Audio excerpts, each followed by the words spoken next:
Bonjour, bienvenue sur la chaîne Photophile, bienvenue dans ce nouveau cours consacré à DxO Photolab.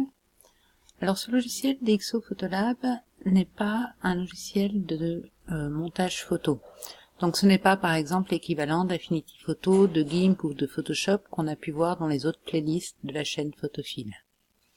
C'est un logiciel de post-production, c'est-à-dire qu'il va me permettre en fait de gérer le flux de travail pour traiter mes images et les exporter. Principalement, DxO va vous permettre de traiter les fichiers RAW, les JPEG aussi, mais surtout les fichiers RAW. C'est la grande force de DxO, parce qu'on verra qu'il travaille sur un système un petit peu particulier. Donc de traiter les fichiers RAW en automatique ou en manuel, de faire des corrections locales de colorimétrie, et de faire quelques retouches comme par exemple redresser l'horizon, supprimer les tâches de capteur, etc. Recadrer une image, voilà. Donc là, dans ce nouveau cours, on va voir l'ensemble des fonctions. On va démarrer simplement par, comme d'habitude, une présentation de l'interface. Quand vous lancez le logiciel, vous voyez, j'ai une barre de menu ici, deux onglets organisés, personnalisés. Ici, les dossiers. Donc là, quand j'accède en fait à différents dossiers, il va me visualiser le contenu, donc les images contenues, que ce soit des JPEG ou des RAW, les fichiers RAW. Après, ça dépend de votre classement, hein. Moi, sur mon fonctionnement, je mets toujours l'année, suivi du mois, suivi de la date et un court descriptif du contenu, ce qui me permet de les avoir automatiquement par ordre chronologique, en fait, dans l'explorateur. Là, je vais aller chercher un dossier que j'avais préparé pour ce cours. Voilà.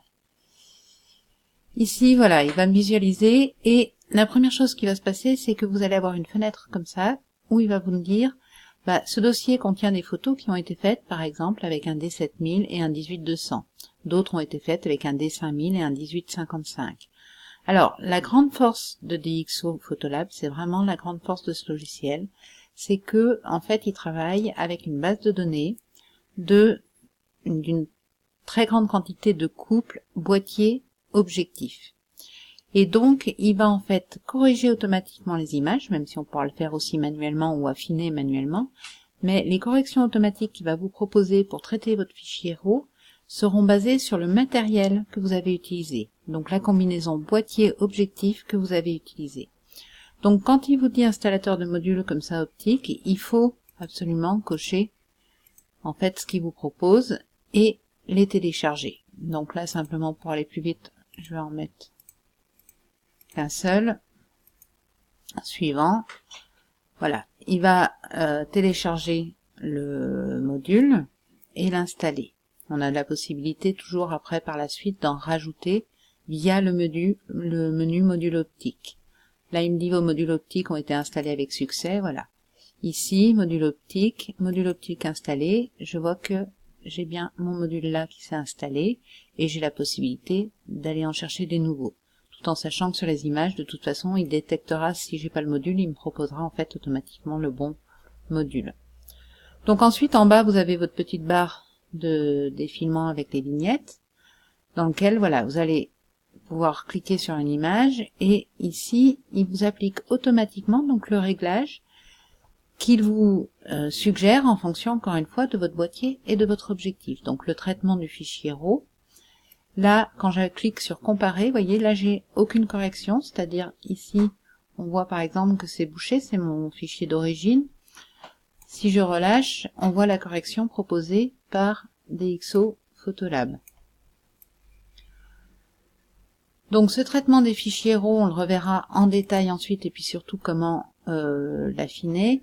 Simplement, c'est vrai que globalement, ce fonctionnement sur la base d'un couple boîtier-objectif permet des corrections de RAW, des traitements de RAW très performantes.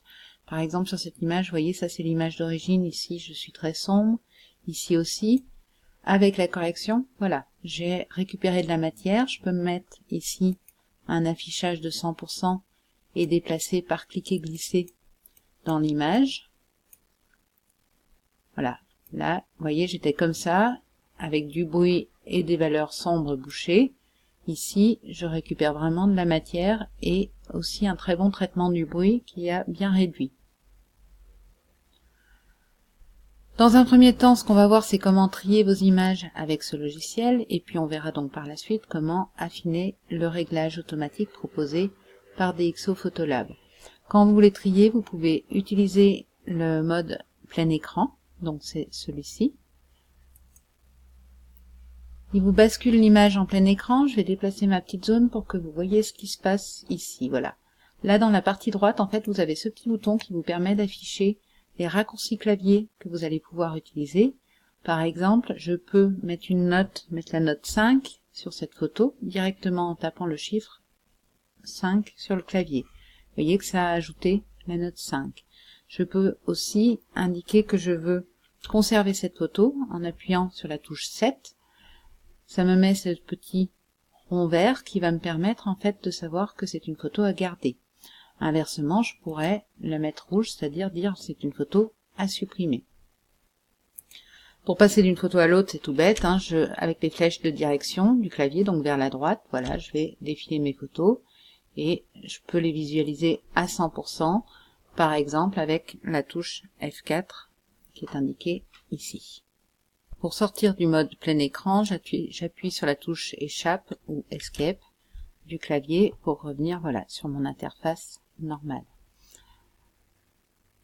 Là, l'intérêt en fait, c'est que, vous voyez par exemple là, ces images sur lesquelles j'ai mis un point vert pour dire que je voulais les conserver et une note de 5, je peux utiliser ces paramètres que j'ai indiqués pour trier mes photos, pour les filtrer. C'est-à-dire que par exemple, là je peux dire je veux n'afficher que les images qui ont 5 étoiles. Voilà, il va me les sortir ici dans la liste. Donc vous pouvez comme ça afficher les images conservées, rejetées et ainsi de suite. Donc au niveau du tri, voilà, ça se fait soit en mode plein écran, soit directement ici, parce que je peux tout à fait aussi noter mes images par ici et mettre éventuellement mon point vert dessus.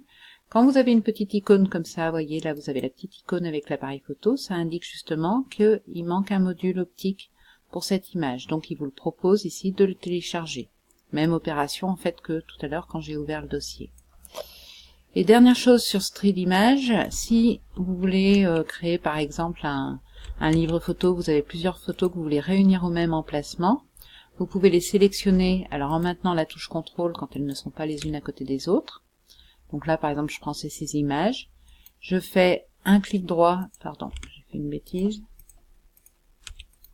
un clic droit, créer un projet à partir de la sélection courante. Ici, il va m'indiquer nouveau projet, et là, je vais pouvoir mettre, par exemple, livre photo vacances. Voilà. Alors, un projet, en fait, c'est une sorte de dossier virtuel parce que vos photos restent dans leur emplacement initial. C'est simplement que ça va vous permettre un accès plus rapide à toutes ces images de manière à pouvoir travailler en série sur toutes les images de votre projet. Mais pensez bien que vos photos à la base, elles n'ont pas bougé du dossier initial. Et on peut mettre une même photo dans plusieurs projets. Une même photo peut appartenir à plusieurs projets. Ici, dans vos différents projets. Vous pouvez supprimer ensuite un projet simplement en cliquant sur supprimer. Ça ne supprime pas les images, ça supprime uniquement, encore une fois, le projet. Donc c'est vraiment une sorte de dossier virtuel.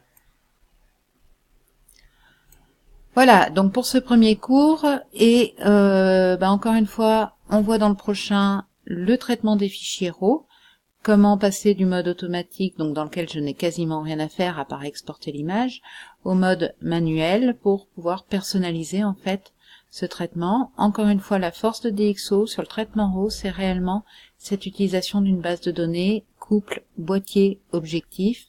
Donc si vous installez le logiciel, ne faites pas l'impasse sur le téléchargement des modules optiques parce que c'est vraiment la grande force de ce logiciel dans le traitement de vos images. N'hésitez pas à mettre vos commentaires, vos questions, à liker si vous avez apprécié cette vidéo, et puis je vous dis à très bientôt sur la chaîne de Photophile.